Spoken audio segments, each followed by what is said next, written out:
अस्सलामु अलैकुम रहमतुल्लाहि व बरकातुहू। आज 31 दिसंबर है और इसके बाद जनवरी का महीना शुरू होगा।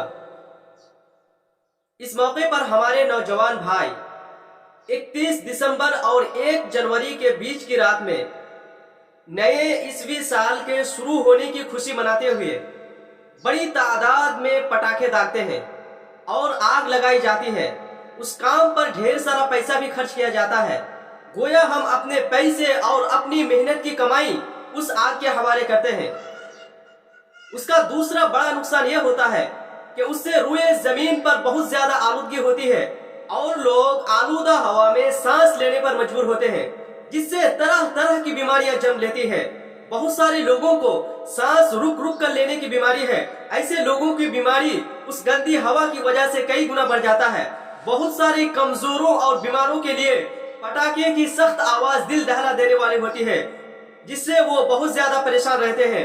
बहुत सारे नौजवान इस रात में खुशियां मनाते हुए शराब और कबाब का जमकर इस्तेमाल करते हैं। बहुत ही अफसोस की बात है कि हम दूसरों की नकाली में एक ही रात में लाखों करोड़ों रुपया फूंक देते हैं।